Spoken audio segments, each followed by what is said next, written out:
Olá, boa tarde a todos, boa tarde família Amor Exigente. Vamos dar início a mais uma reunião do Grupo Amor Exigente de Guaratinguetá. E nós estamos iniciando o mês de maio, o quinto princípio do amor exigente, que é o princípio libertador. É um princípio que nós vamos falar sobre a culpa. Então, o quanto é importante, a gente libertar da culpa. Por isso que é um princípio chamado libertador. E nós estamos na primeira semana do mês e nós vamos trabalhar com esse princípio com enfoque no eu, ok? E tem uma frase muito bacana aqui que o amor exigente usa e é a seguinte: o teu amor exigente me humilha, a tua exigência sem amor me revolta, o teu amor exigente me engrandece. Então, é com essa frase que a gente inicia o estudo do princípio libertador, a culpa. E como é de costume, nós vamos fazer os nossos cumprimentos. Eu vou perguntar como vai você. Eu espero que você responda cada vez melhor. E que dia é hoje? Eu espero que você também responda: é o primeiro dia da minha nova vida.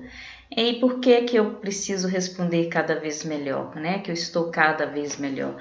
Porque é necessário que a gente pense assim, que mesmo que as coisas não estejam bem, eu vou buscar ficar bem, Eu vou buscar uma saída para que esse dia seja o primeiro dia da minha nova vida. O amor exigente acredita que, mesmo diante de todos os problemas, é necessário que a gente busque uma solução, que a gente não pode ficar parado, estagnado. Então, é por isso que essas frases é tão importante para nós, Então, vamos buscar ficar cada vez melhor, mesmo que estejamos passando por alguns problemas. Então, tá. E como que é a estrutura, do amor exigente? É um grupo de auto e mútua ajuda, é um grupo que funciona e dá certo. Ele está no Brasil há mais de 3 décadas, ele foi trazido pelo Brasil pelo Padre Haroldo e com a cofundadora nossa querida Dona Mara também, que ela ajudou a estruturar o amor exigente no Brasil. E como que é feita a metodologia? Como que é a metodologia do amor exigente? Ele tem uma estrutura de 4 pilares. Quais são eles? Os 12 princípios básicos, os quais nós estudamos a cada mês, Nós estamos no 5º princípio, que é o princípio de a culpa, e os 12 princípios éticos também, que nós estudamos a cada mês. E como que nós estudamos esses princípios? Na primeira semana a gente estuda o princípio básico referente ao eu. Na segunda semana, o princípio básico referente ao outro. Na terceira semana, o princípio básico referente à sociedade. E na 4ª semana do mês, nós estudamos o princípio ético. Então, é dessa forma que a gente que é estruturada a metodologia do amor exigente. E um outro pilar muito importante é a espiritualidade pluralista. O que isso significa? A gente não fala sobre religião. Nós falamos sobre o poder superior, sobre a divina majestade. E o quanto é importante a gente buscar essa espiritualidade no nosso dia a dia. Ela nos fortalece, Então, nós abraçamos a todas as religiões, não temos uma religião que o grupo Amor Exigente segue, E ele é baseado também o outro pilar muito importante, que é a responsabilidade social, tá? E como que são feitas as reuniões? As reuniões são feitas toda semana, como nós estamos na pandemia, as reuniões são feitas assim, né, de forma online. Logo após essa palestra, nós iremos fazer a partilha e na partilha nós colocamos metas e cada final da partilha a gente coloca metas. E essas metas é necessário que sejam metas pequenas e metas alcançáveis. Para quem que é essa meta? É para o outro? É para o meu marido? É para o meu filho? É para aquela pessoa que está me dando algum transtorno, que está me causando algum transtorno? Não. Essas metas são para nós mesmos. Nós não colocamos metas para o outro, e sim para nós, né? E a metodologia, né, do Amor Exigente, né, se a gente buscar, a gente vai encontrar bastante leitura. Tem a revista, né, do Amor Exigente, ela é lançada todo mês. A gente encontra os encartes dela pela Federação do Amor Exigente. É só entrar pela internet, Federação de Amor Exigente, que nós vamos encontrar a revista para fazer assinatura e também os encartes. Os encartes estão disponíveis todo mês. Cada mês sai um encarte sobre o princípio que a gente está estudando. Eu gosto de falar também desse livro que é muito importante, que é Amor Exigente. Ele foi escrito pela Dona Mara Menezes. É um livro de muito fácil compreensão, é uma didática muito fácil de compreender, e é um livro que vem explicando todos os princípios, né? Os 12 princípios básicos, os 12 princípios éticos.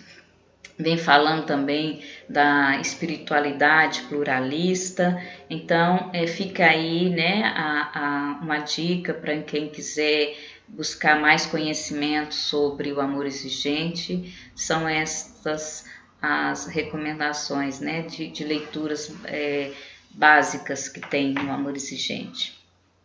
E as reuniões são realizadas toda semana, e no final das reuniões nós fazemos a partilha. E é importante que, uma coisa muito importante para ficar é que é necessário que eu coloque os princípios em práticas. Tudo aquilo que eu estou aprendendo com o princípio do mês, eu levar para a minha vida, porque é assim que irão ocorrer as mudanças, ok? E um outro pilar muito importante, uma questão muito importante também no Amor Exigente, é o sigilo. Então eu gostaria que cada um de vocês respondesse comigo o que você diz aqui, o que você ouve aqui e quem você vê aqui permanece. Por que é importante esse contrato de sigilo?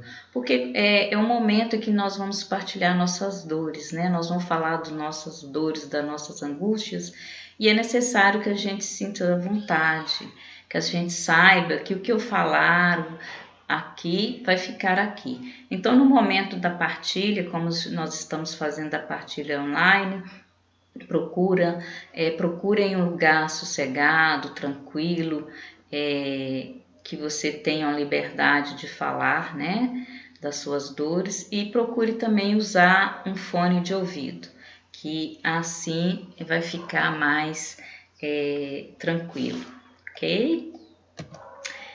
E como eu falei, né, um dos pilares do amor exigente é a espiritualidade. Então nós temos também o momento de espiritualidade. E como nós estamos estudando sobre a culpa no mês de maio, todo mês de maio nós vamos falar sobre a culpa. Eu pesquisei na internet um texto que vai falar sobre perdão, né? Então, escolha perdoar. Então, o que esse texto vem nos trazer?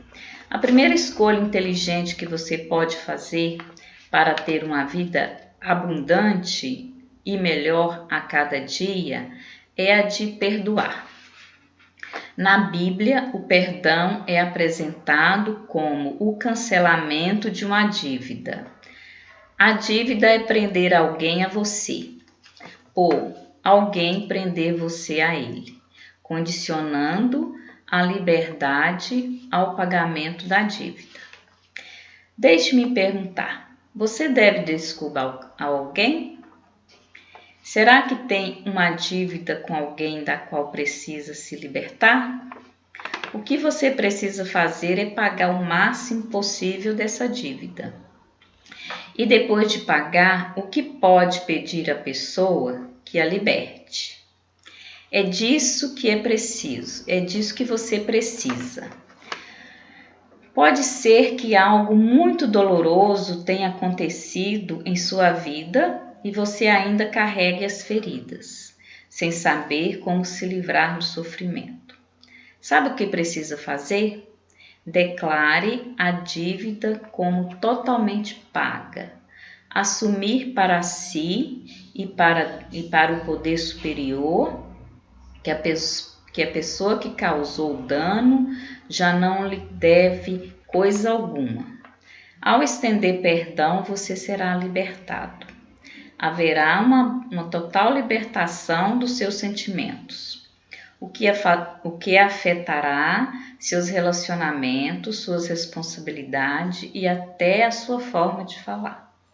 Essa transformação abrirá seu emocional para que você seja capaz de se aprofundar em novas dimensões da fé. Cancelar a dívida significa liberdade. E você? Já se perdoou hoje? Tem algo que você precisa se perdoar? Né? Então, esse texto faz com que a gente reflita sobre o perdão. Né? E quando a gente vai falar em culpa, é necessário que primeiro a gente se perdoa para que a gente analise essas culpas, né? E onde era dor, hoje é flor, quando a gente escolhe perdoar, ou seja, a gente fica mais leve, fica tudo mais suave, né? Então, vamos refletir sobre o perdão para que a gente comece a olhar para as nossas culpas. Como o Amor Exigente gosta, né? Fala que é necessário que a gente troque a palavra culpa por responsabilidade, ok? Então, vamos seguindo. Como eu falei, nós estamos na primeira semana, então vamos trabalhar o princípio com enfoque no eu. Então, eu gostaria que vocês analisassem aqui essa imagem, né? Será que em algum momento da sua vida você já sentiu igual essa pessoa que está carregando essa pedra e está escrito culpa, ou então escrito culpado? Você já se colocou muito nessa situação? Aquele peso daquela culpa que não te deixa caminhar, que te paralisa, né? Então vamos refletir muito sobre essa questão. Então vamos lá. Essa matéria foi tirada de uma das revistas, né, do Amor Exigente. Então o que ela vem nos dizer? De acordo com nossa literatura, é tempo de parar de se culpar e de culpar o outro e de começar a agir com novos propósitos. Culpar o outro é comum em adictos e funciona como negação da própria responsabilidade. Ou seja, né, a culpa caminha muito com adicto e com codependente, né? Aquela pessoa que está convivendo com adicto também que em determinado momento está vivenciando uma codependência. Porque quando ele se isenta da culpa, nega totalmente, né, a sua responsabilidade. Então a culpa paralisa, nos impede de analisar, nos leva à vergonha, angústia, tristezas, remorso, dor, todos sentimentos paralisantes. Então é necessário que a gente saiba lidar com esses sentimentos quando eles acontecem, né? É necessário que a gente reconheça quando a gente está angustiado, triste ou então com vergonha. E acolher esses sentimentos é a melhor forma da gente lidar com essa culpa e mudar essa culpa por responsabilidade. No livro da Romina Miranda, que diz Até que a Droga nos Separe, ela no capítulo em que ela fala sobre a autoaceitação, ela colocou um poema que eu vou ler para vocês, que vai discorrer sobre esses sentimentos que vêm o tempo inteiro na nossa mente, né? A angústia, a vergonha, o medo, né? O pavor, às vezes, de algumas coisas. Esse poema se chama A Hospedaria, é de autoria do Rumi. O que vem nos dizer? Ser humano é como ser hospedaria, onde todas as manhãs há uma nova chegada, uma alegria, uma depressão, uma mesquinharia. Uma percepção momentânea chega, né? Como visitantes inesperadas. Acolha e distraia a todos, ou seja, acolha todos os sentimentos que chegarem.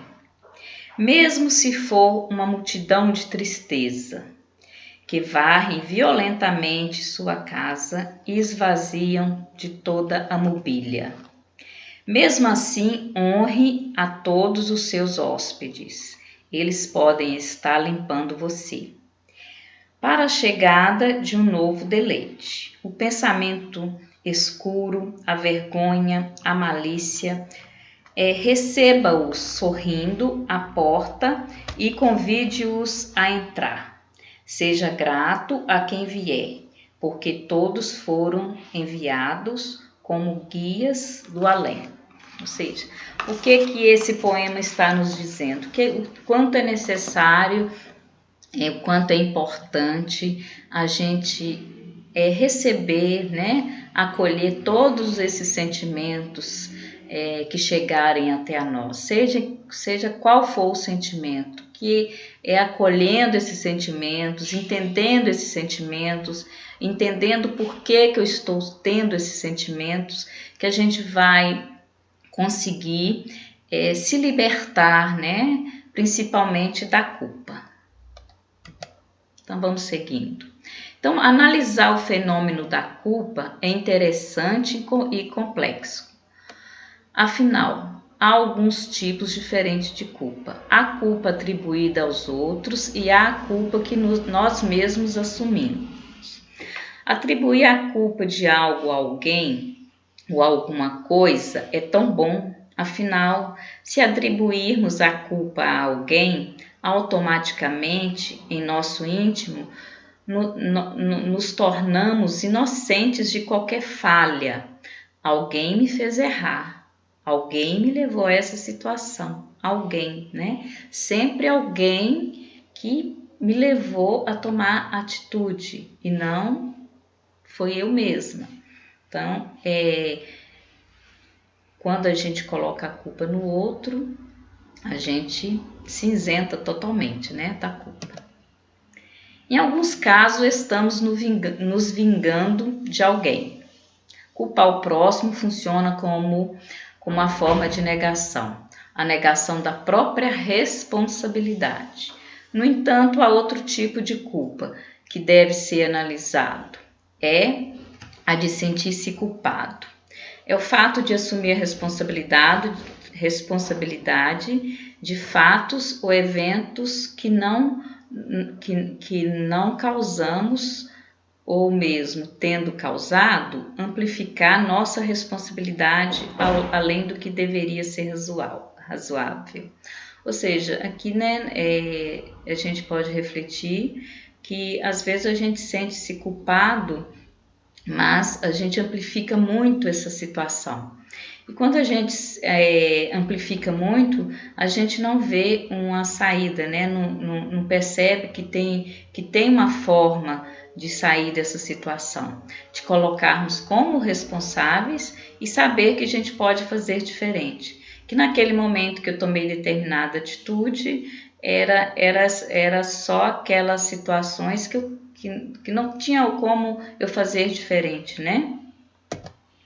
Então, livrar-se da culpa e assumir responsabilidade, ao mesmo tempo parar de culpar os outros, aceitar estas condutas, dará uma nova perspectiva ao nosso papel em casa, no trabalho, na comunidade. Ao livrarmos-nos da culpa, passaremos a nos aceitar e a ver o que precisamos corrigir em nós mesmos. O truque é desligar o gravador que fica repetindo o tempo todo em nossas mentes os nossos erros do passado. Ou seja, aquela questão, né? Você errou, você errou. Então, precisamos desligar esse gravador. Estas vozes estão nos roubando o amor próprio, a vontade e a capacidade de agir. Mudar para somos corajosos e somos capazes de mudar, somos capazes de fazer diferente. Ao livrarmos-nos da culpa, passamos a perceber que não somos incapazes e nem somos menos que os demais. Se há problemas em nosso lar, eles ocorreram por erros nossos ou de outros, mas geralmente de forma não intencional. Devemos consertar e sem culpa. Temos a capacidade para iniciar esse conserto. No caminho, provavelmente precisaremos de ajuda, e ela existe. Nós tentamos isso no passado e falhamos. Pois bem, vamos tentar de novo. E essa ajuda a gente pode buscar nossa rede de apoio, um grupo de ajuda, né, como Amor Exigente, levando cada princípio para o nosso dia a dia e vivenciando-os, né? Então, vamos nos apoiar em outros que tentaram, evitando seus erros e copiando seus acertos. Deixaremos de nos comparar aos outros, pois sempre haverá quem se deu melhor que nós. Saber pedir ajuda é um grande passo. Analisar as situações que estão nos levando a sentimentos de culpa, que massacraram também, é importante sair delas. E é ainda mais importante, né? Então, aquelas situações que nos levaram ao sentimento de culpa, é importante que a gente saia delas, né? E importante também que a gente entenda qual foi esse contexto, qual foi o momento em que eu vivenciei tal situação e que eu me sinto responsável por ela. Ao olharmos a casa do vizinho, tentemos, né, a sentir que falhamos, ou seja, a grama do vizinho sempre é mais bonita que a minha. Porém, nossas diferenças frente aos demais não nos fazem inferiores, apenas nos fazem diferentes. Ou seja, cada um tem sua individualidade, cada um tem as suas ferramentas, cada um tem as coisas, né, que conseguem trabalhar com elas.